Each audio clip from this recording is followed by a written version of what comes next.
皆さん、こんにちは。三浦陸大全、パート13です。トロントのお母さんは、木原隆一だった。前回は、中学1年で始まったカナダ生活、ホームステイの苦労、そして、カナダのお母さん、加納桃さんをはじめとする、周りの支えを見てきました。今回は、その後半です。木原選手といえば、氷の上で、三浦選手を支える存在として語られることが多いです。ですが実は、リンクの外でも、かなりお母さん的な役回りをしていたんです。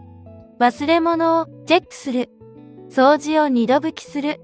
洗い物まで気を使う。そんな日常のやりとりの中にこそ、陸流の信頼関係の深さが見えてきます。今回は、カナダ生活の中で育ったもう一つの支えの形をお二人のとっておきのインタビュー映像も交えながら見ていきます。それではお好きなアイスでも片手に10分間の物語ゆったりとご覧ください。第1章、トロントのお母さんは木原隆一だった。カナダ生活を語る上でもう一つ外せないお母さんの存在があります。それが木原隆一選手です。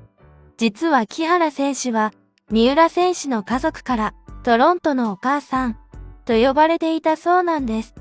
その理由が、いかにも陸流らしいんです。木原選手によると、三浦選手は、忘れ物がかなり多い。練習に行くのに、スケート靴を忘れてしまう。リンクに衣装を置いたまま帰ってしまう。だから木原選手は、三浦選手がいた場所を毎回チェックするのがほとんど日課になっていたといいます。その姿がまるでお母さんのようだったからです。しかも、そのトロントのお母さんぶりは忘れ物チェックだけではありませんでした。今回の取材でも、木原選手はリクちゃんが掃除をしても二度拭きしてしまう。洗い物をしようとすると飛び散るからやらなくていいと止めてしまう、と笑いながら話していました。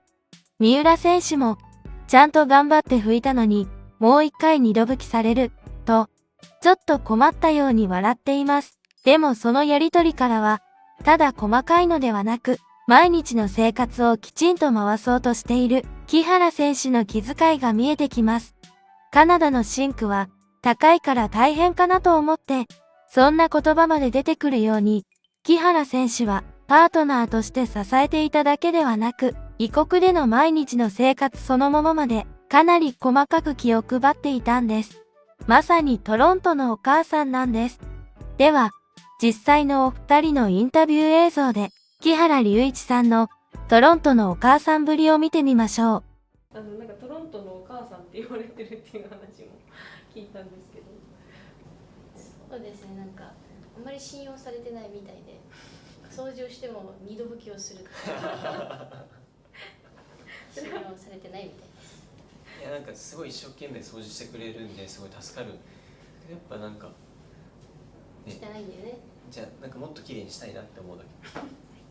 それは三浦選手からするとちょっとイラッとする時はないですか？そうです、ちゃんと頑張って拭いたのにそれをもう一回二度拭きされるっていう見た時にじゃあ洗い物をしようとするといや飛び散るからやらなくていいって言われるんですよ。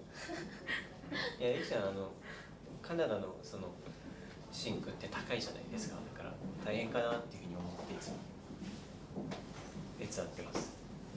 こうペアって本当にお互いの信頼関係がないと難しいというか、お二人でこう関係を築く、信頼関係を築く上でなんか大事にしてることとかありますか？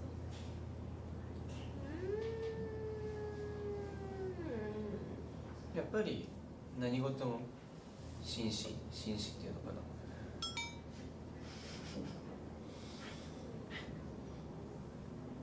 これちょっとカットだね。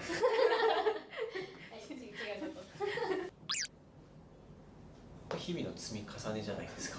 練習の態度であったり、その気持ち、その姿勢を見せることによってやっぱり私もやらなきゃ、僕もやらなきゃ、りくちゃんが頑張ってるから僕もやらなきゃっていうふうになるので、その積み重ねが今の僕たちのこの信頼関係になってるかなっていうふうに思いますし、そのコロナで辛い時期を乗り越えてきているので、その乗り越えたこと、コロナだけじゃなくてオリンピックだったり、本当に他のチームの方も経験されていることかもしれないんですけど、たくさんの試合、スケート以外のこともカナダでの生活、苦労したことを乗り越えてきているので、そういった思い出が2人の今の信頼関係につながっているかなというふうに思います。第2章、支えるだけではなく、支え返されてもいた。ただ、ここが、陸流のいいところです。木原選手が一方的に面倒を見ている、という話では終わらない。今回の取材では、日本大会前の移動で、ロストバゲージなどが重なり、木原選手自身がかなり落ち込んでしまっていた時、今度は三浦選手の方から、試合前でよかったね。そういう時もあるよ。今これで全部、役落としだよ。と励ましてもらった、と語っています。つまり、普段はトロントのお母さんのように支える木原選手も、苦しい時には三浦選手に支え返されている。ここに、陸流の関係の温かさがあります。支える側と支えられる側が固定されていない。その時その時で苦しい方を元気な方が持ち上げる。だからこそ二人は長いシーズンを一緒に戦ってこられたのでしょう。びっくりしてしまったっていう、逆に助けてもらった話なんですけど、今回その日本大会の前に移動があったんですけど、その移動で僕自身いろいろうまくいかないことだったり、こっち着いてからもロストバゲージだったり、ちょっとうまくいかなくてすごいへこんでしまっている時があったんですけども、逆に力者の方から逆に試合前でよかったねって、そういう時もあるよ、今これで全部役落としだよっていうふうに励ましてもらって、あ、そっかっていうふうに気持ちが切り替わったのがありました。ただ今回ショートの前にバスに衣装を忘れそうになったのは確かにありました。衣装、いや、あれはちょっと荷物が多かったので、フェイントよ、フェイント。忘れたふりをして。絶対忘れてた、あれは。隣の席に荷物を置かせていただいて、衣装2人が置いてあって、りくちゃんの方が先に降りていったので、りくちゃんに衣装忘れず持ってってねっていうふうに本人に言って、りくちゃんの方から分かったって聞こえたんですけど、そのままスーッと言ってしまって試合前で緊張してたのかなっていうのを思い出しました。そういうところは木原選手がケアしてというか。そうですね、はい、基本的に忘れ物のチェックは欠かせないかな。第3章、生活の積み重ねが信頼関係になっていった。そして木原選手は、二人の信頼関係について、日々の練習の態度や姿勢の積み重ね、さらにコロナ禍やカナダ生活の苦労を一緒に乗り越えてきた思い出が、今の信頼につながっている、と語っています。異国での生活は、ただ大変だっただけではない。その日常を一緒に回し、笑い合い、支え合ってきたことそのものが、氷の上の信頼にも変わっていったんです。カナダのお母さん、加納桃さんが、外から生活を支えてくれた。そして、トロントのお母さんと呼ばれた木原選手が、一番近くでりくちゃんの日常を支えていた。この二つの支えがあったからこそ、陸流は、異国の地でも、前を向き続けることができたのかもしれません。第4章。異国で支えられた時間が、りくちゃんの強さを作った。ここまでを振り返ると、三浦璃来選手の明るさや折れない強さは、カナダで出会った支えの重なりの中で、育ってきたことが見えてきます。苦しかった。不安だった。言葉もわからなかった。でも、その中で支えてくれる人に出会い、少しずつ自分の居場所を作ってきた。その経験が、今の強さにつながっているんです。異国で暮らし、ホームステイをし、家族のように支えてくれる人に出会った。この積み重ねは、三浦璃来選手の競技人生の中でも、かなり大きな財産だったはずです。ただスケートが強くなっただけではない。人に支えられることの意味を知り、だからこそ、人にも優しくなれる。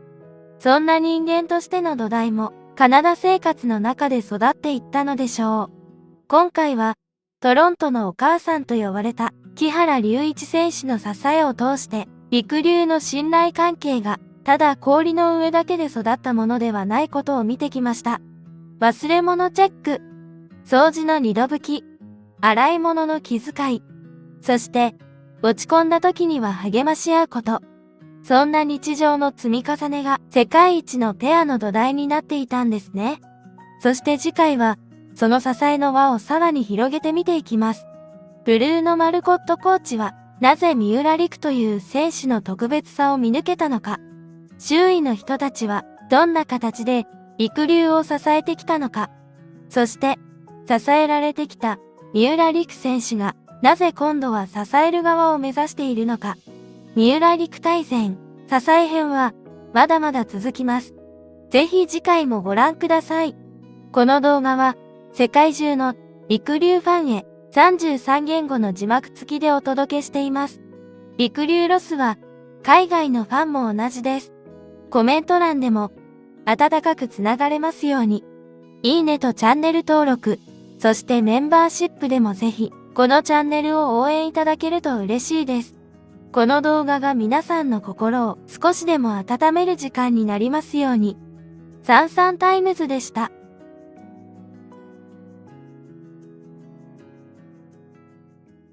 コツコツコツコツやり続けることがいいのかなっていう思います。何の笑顔ですか？コツコツコツ。なんもないです。滑舌が良かった。面白いなと思って。